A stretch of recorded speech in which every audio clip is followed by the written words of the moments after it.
how it's supposed to feel. Great day guys! Welcome back again sa ating YouTube channel ng Justin Still Alive again. So ngayong araw na ito guys, another video, another farming tips po ang ating ibabahagi sa inyo sapagkat ang ating pong mga pananim ay handang-handa na pong i-pruning. Ayan. So bago po yan, please pa-like and share tayo and don't forget no skip ads. So itutuloy ko po kayo dito sa aking mga nagtatabaan na mga pananim. Nakakatawa kasi ang lalaki na nila. Pero may mga hindi pa tayo, kailangan pa din nila ng abuno. So papakita ko sa inyo mamaya yung mixture na gagamitin natin para sa mga tips sa mga nagtatanim. Malaman nyo para hindi masyadong masunog yung ating ugat at mas madalis na mamunga at makarecover. So yun guys, ito yung ating sili. So yan po ay nangailangan po ng spray pero ang gagamitin po natin na pang spray dyan ngayon ay yung ating pong kahit Tide lang, yan, Tide or Ariel so yung ating detergent lang para matanggal lang po. So dapat humingi po ako ng baking soda, kailangan kasi baking soda or soap, yung soap, yung sabon po. So count natin yung leaves niya. So 1, 2, 3, 4, 5, 6, 7, 8. So pwede na po siya. Ito na yung ikakat natin, yan yung ipopruning natin. Ito na, count din natin. 1, 2, 3, 4, 5, 6, 7, 8. So 8 pang hindi ito kasama, 8 na, pwede na ito. So may mga aphids na hindi ko alam kung anong dahilan kung bakit nagkakaganon. May mga something na siguro sa init din guys. So try natin ipapasok siya, plus itong ating kamatis. So yung kamatis doon natin ilalagay sa loob. Tapos itong bukas sakto March 1 is magpupunla na tayo. So after a month na hindi tayo nakapagpunla, yun ay sisimulan na natin. Ang hirap kasi pag nag-aaral guys, di ko mapukusan po. So gustong gusto ko makapag-focus, hindi ko alam kung bakit kumukulot. Hindi naman siya guys siguro dahil sa init so monitor din natin to. Pag nagpatuloy, ibig sabihin masyadong bantad sa init po. So init kasi dito ay kapag hapon, tulad yung kamuti naluyos na. Itong ating kamatis healthy naman, so gagawa na natin siya ng, try ko ilipat yung ating mga sili doon. Ilipat natin guys. Kasi ito, mapansin nyo, unlike siya nung kanyang mga kapatid, ito ay kulang sa nutrients, kaya ganito. So mag-aabuno tayo, mag-mixtures tayo. So sa isang ganito, ito ay 2 liter, 2 tablespoon lang. Tablespoon ay di 2 teaspoon. Ito, ganda din. Tapos yun, isa ang gagamitin natin. So yan, samahan niyo po ako and like and share tayo. Tapos bukas kailangan makaano tayo ng at least baking soda, matanggal yung peste. Tipborne ang tawag dito guys. Nakatago siya sa mga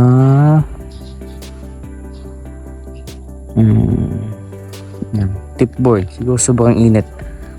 Yan, tadadiagnose natin yan para hindi na magtuloy-tuloy, saka pruning ng kailangan yan, saka abuno. So yun guys, like and share tayo and don't forget to skip ads. Samahan nyo ako, magtitimpla lang tayo. So yun guys, na-notice ko po na dito po sa ating mga pananim kung yung ating dahilan po ng kanilang pagkukulubot dahil po sa tindi po ng araw. Kaya ito ay lilipat ko po muna dito sa taas, dito po sa loob ng greenhouse.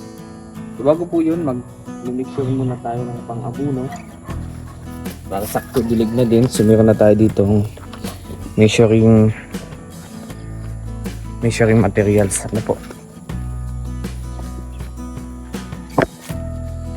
Yan, buksan natin yung tubig. Yung ating abuno. So, gumamit tayo dito ng 14 Pro.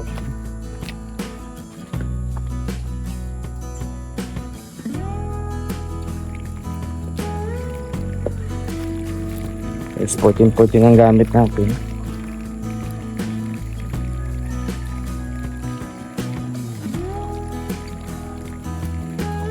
Gamit din tayo ng measuring equipment. So, 1 liter. Lalagyan natin ito ng 1 liter. 1/4 teaspoon. So,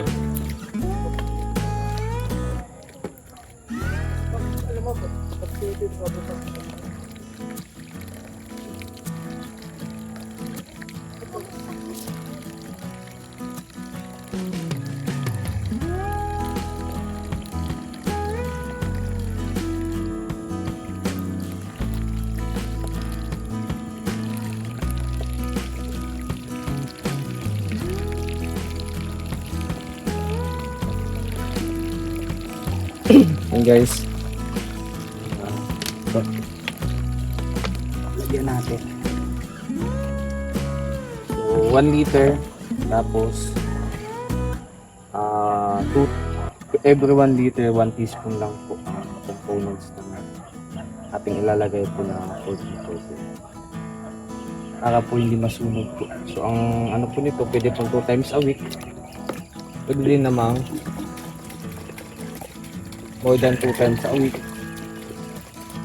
Kaya pinaka-advisable, 1 times a week or 2 times a week. So, ang 14, kung bakit 14 ang gamit natin, ito po ay napaka-ganda po sa laman. Pampabunga, pampatibay ng ating fruits, green ng ating dahon kasi balanse siya. Kaya complete yung tinatawag, balanse, kompleto. Katulad ng urea, focus lamang po sa nitrogen para po ito sa ating dahon para green.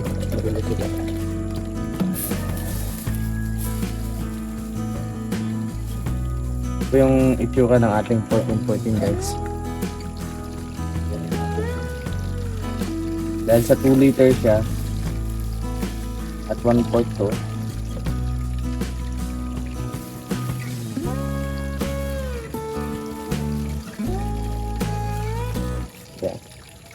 bali 4.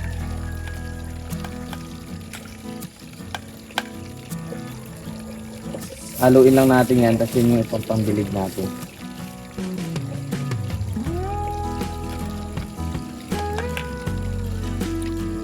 Yan. So yung pag yan ay nahalo natin yung pampangbilig natin. Kasi lilipat natin yung ating sili dito sa taas. Kasi hindi siya pwede dyan. Sobrang init, nagkaka-tip-borne siya. So guys, haluin natin. Ito yung ating components.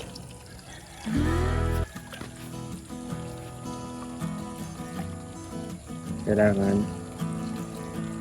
maayos sa pagka-mix.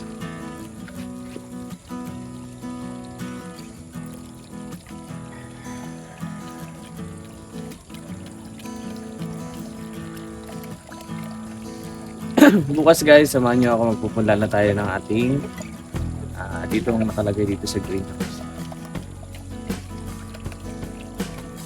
Pwede din dito yung strainer, yung panghalo, pangbati ng itlog para sa solution natin.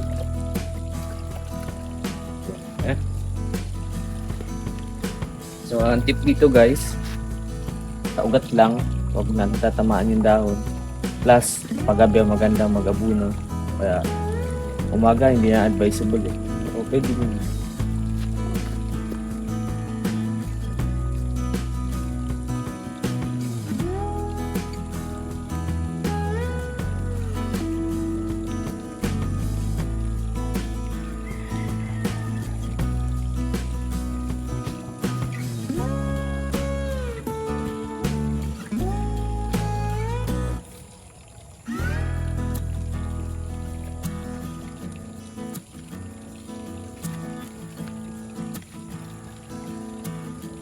So after few minutes, Ang didilig naman natin yan, tubig naman.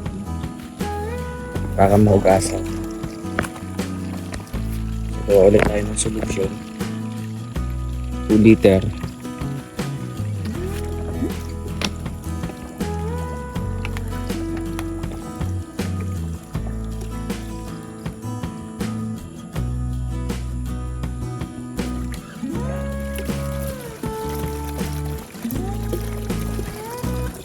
Ay yata dito 3 liter.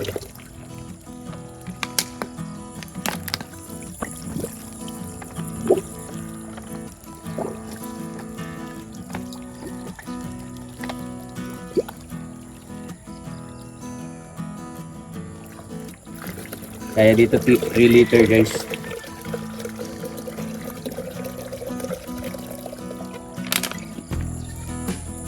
Hindi na pala tayo gumamit ng ganito. Ito ng measure na natin.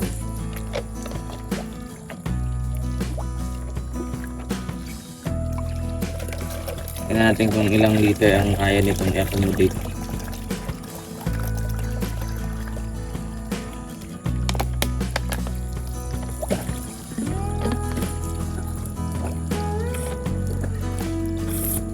Liter and a half. 3 liter and a half siguro to. Hanggang sa guhit. 3 liter and a half. Ibig sabihin, ang every 1 liter natin is 1 teaspoon. So kung 3 liter and a half siya, 3 teaspoon and a half. Dahil ang gamit natin 1/4. So 6 na 1/4, 7. So let's see.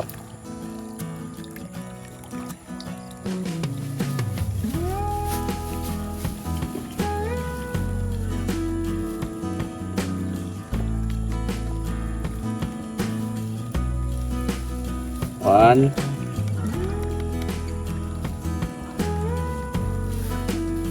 three, 4, 5, 6, 7. So mas maganda 3 liter lang. Hindi na natin susubukan. Kasi konting problema sa hindi natin mahalo ng maayos pag sobra-sobra.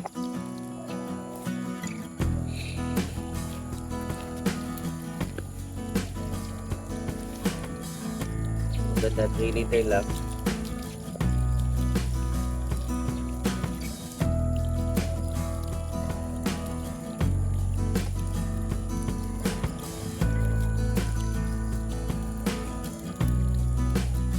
Tingnan nyo guys, after ating mag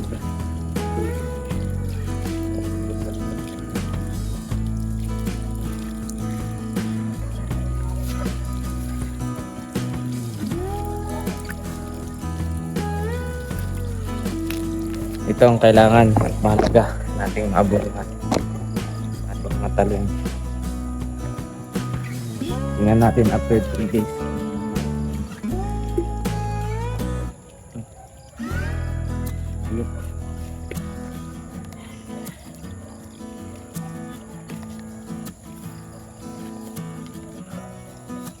So, mag-make sure ulit tayo. Kapit natin, 3 liter to. Ibig sabihin, 4, 3 liter. Sabihin, 6 teaspoon. 6, 1/4 teaspoon. 1, 2, 3, 4, 5, 6. Ayan. 1/4.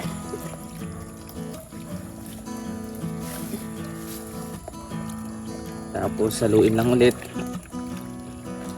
Tapos dilig natin ulit.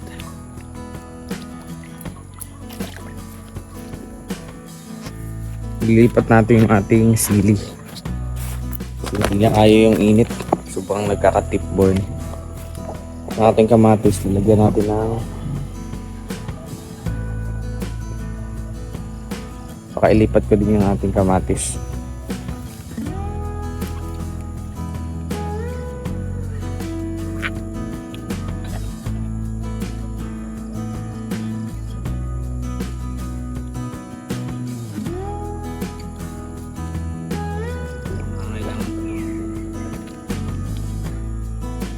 Sila ay bagong talit pa lang. Sustan siya. Tapos ang next naman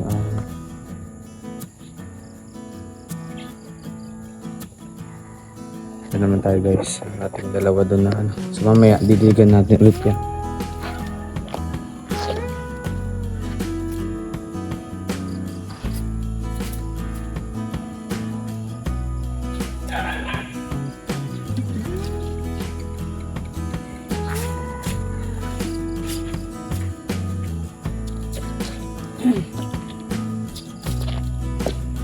So ating next ay lilipat natin ating sili. Dito natin lalapit sa net. So para hindi siya patay natin yung ilaw. Ayun. Lapit natin siya guys dyan.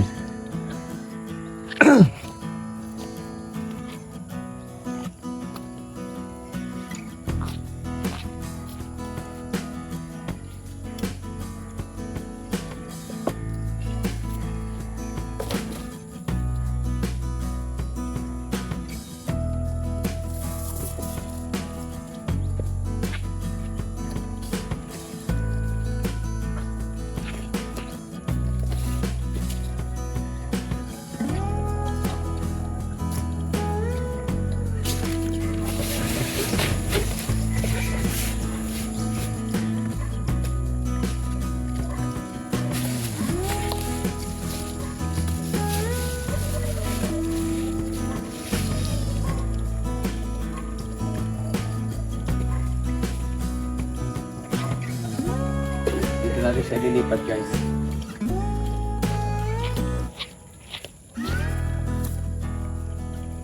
Dito na natin siya lilipat. Actually kahit di na nga lilipat eh.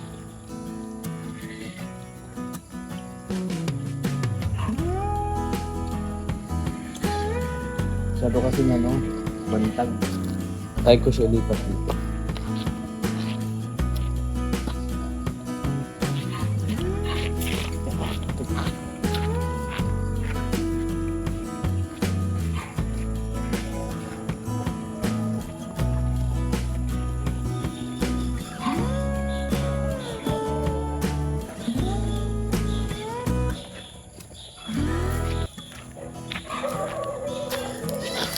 Natin siya lilipat. Ito na lang para mas okay.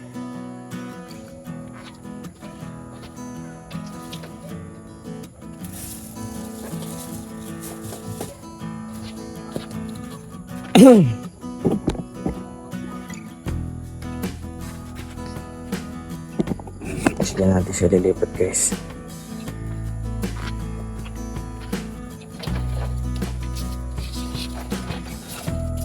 Tatlo yun. Lilipat.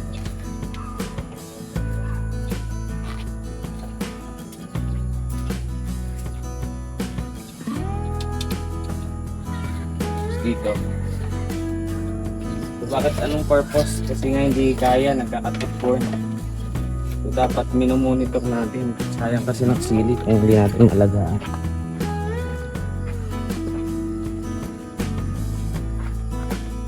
Nakatipon kasi guys.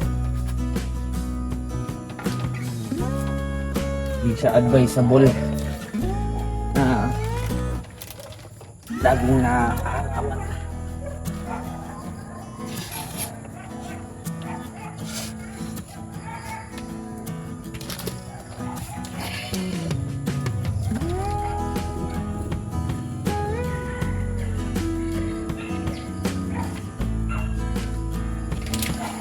na nasa fully bag siya. Dito na isang madaling rack.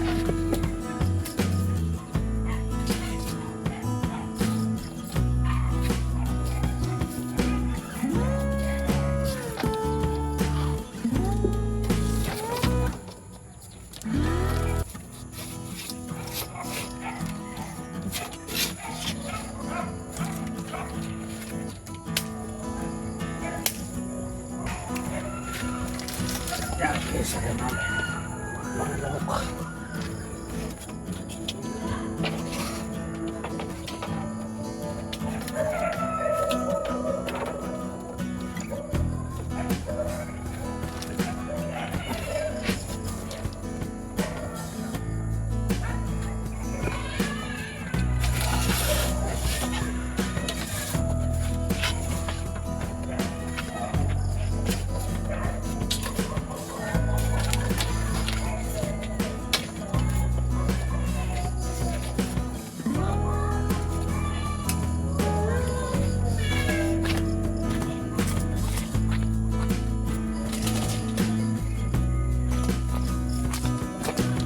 Hindi kasi pwedeng ganun.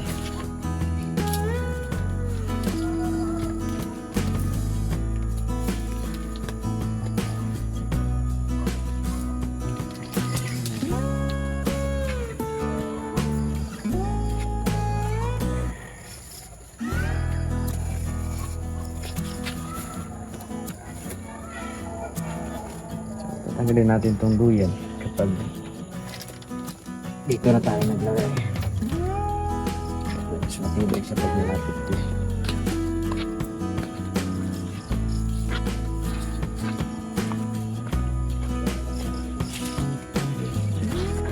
So hindi pa naman yan permanent guys. Mumonitor pa din naman natin.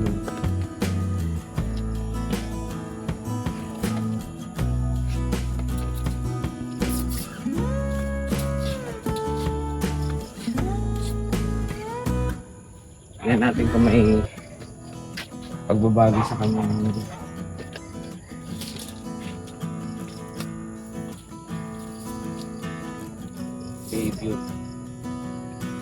behavior ng ating pananim.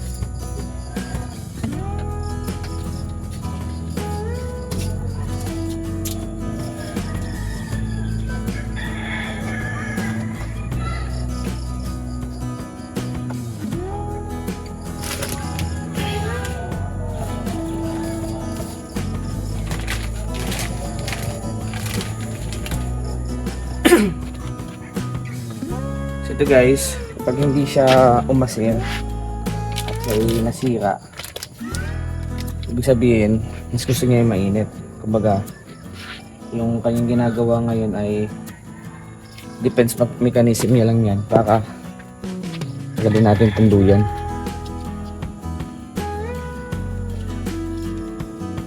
Defense mechanism niya lamang yan para yung kanyang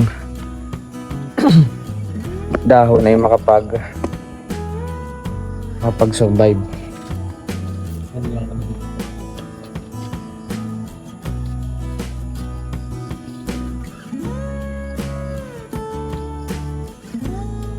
Balik ko muna itong ating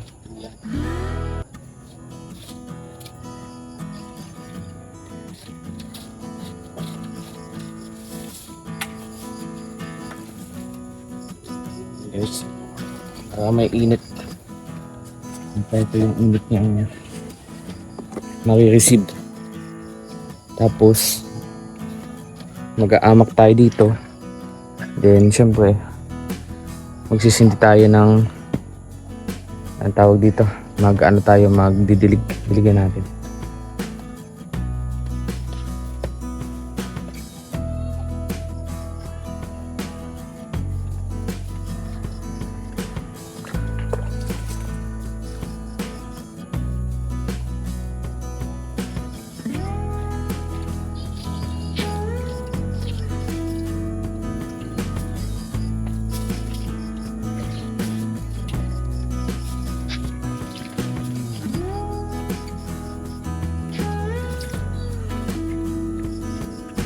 Okay na yun. Tapos magsisindi tayo dito, pag-aamak tayo.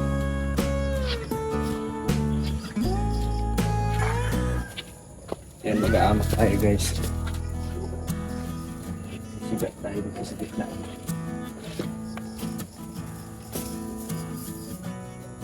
Ganda yung kanyang drainage.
Usap na.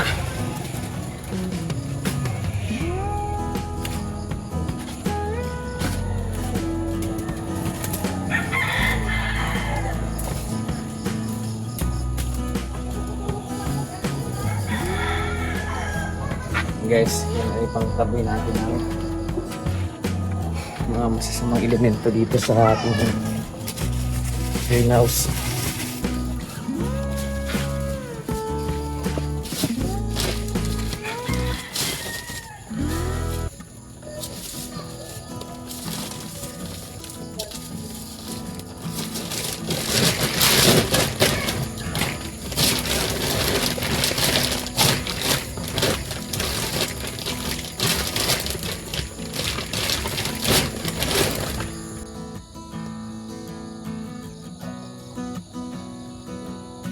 Lagyan natin dito yung ating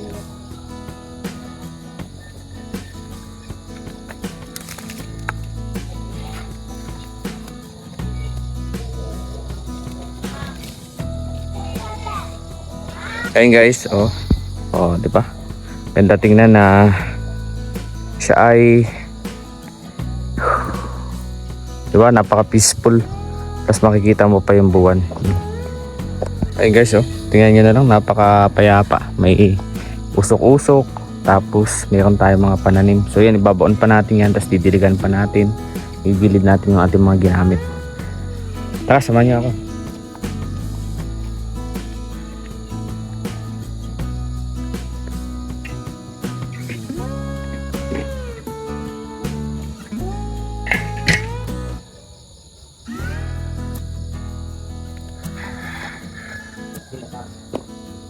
Sa inapang mo. Bulangan ako sa space nyo.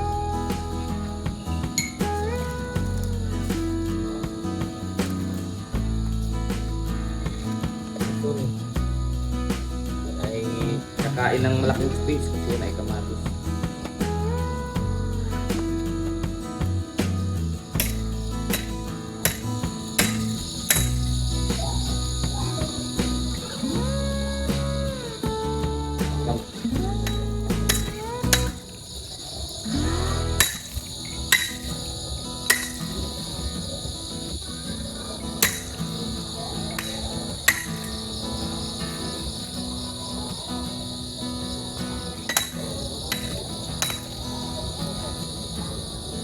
papakapitan natin.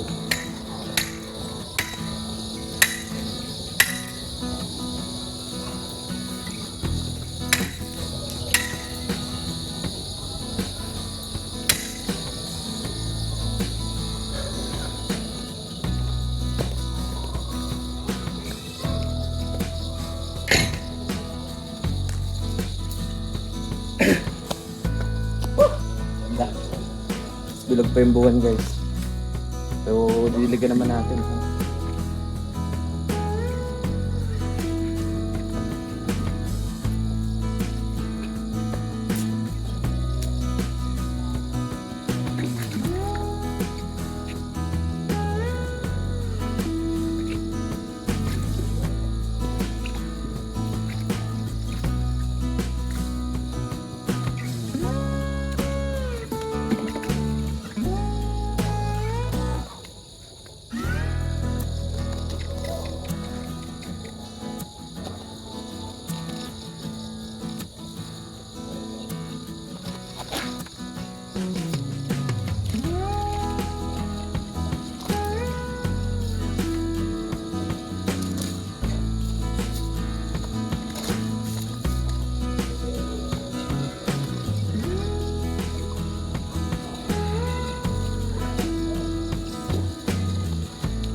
So yun guys, bukas prepare na natin yung ating utensils. Sakap, nakita. Tanggalin natin yung mga ano. I-prepare na natin ba sa bukas yung ating mga gagamitin. I-ayos na natin yung mga dapat ayusin.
Ayan guys, diba? Ganda. Ganda tingnan. Ibabahin din natin yung ilaw. So nandiyan na siya sa loob. Wala nang duda. Mas kailangan din yan ay magamasan. Handa na natin yung ating magamit dyan bukas. So ayan, samahan niya ako dyan. Ito lahat na yan gamit. So, magkakasama siya. May mga gamit pa ako doon sa baba. Buti di siya nayuyupi ng init. Styro.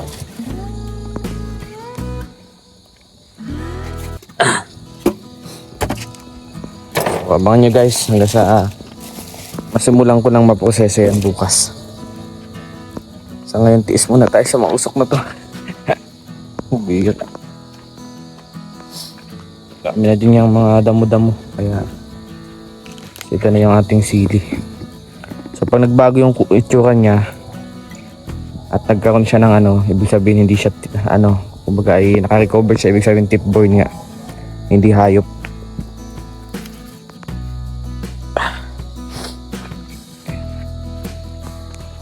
So yun guys, maraming salamat sa lahat ng mga tumutok, tumupunta at nanood.